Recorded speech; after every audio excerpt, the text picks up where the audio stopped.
कागलचं ग्रामदैवत श्री लक्ष्मी देवीची यात्रा मोठ्या उत्साहात साजरी झाली।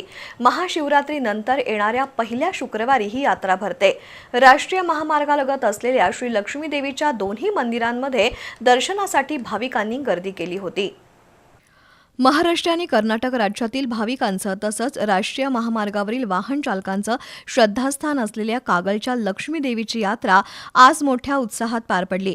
कागल शहराच्या उत्तर दिशेला राष्ट्रीय महामार्गालगत श्री लक्ष्मी देवीची दोन मंदिरं आहेत। थोरली लक्ष्मी आणि धाकटी लक्ष्मी अशा नावानं ही मंदिरं ओळखली जातात।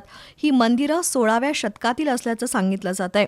देवीच्या नावावरून मंदिराच्या पश्चिमेकडील डोंगराची लक्ष्मी टेकडी अशी ओळख बनली आहे। हणबर समाजातील गुरव मंडळी देवीची पूजा करतात।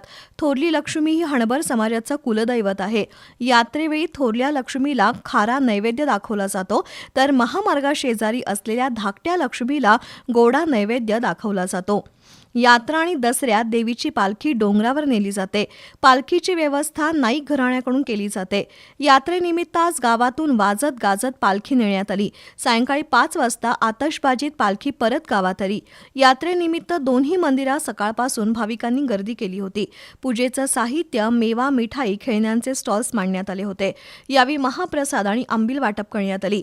भाविकांसाठी कागल शहरातील काही वाहनधारकांनी मोफत सेवा पुरवली।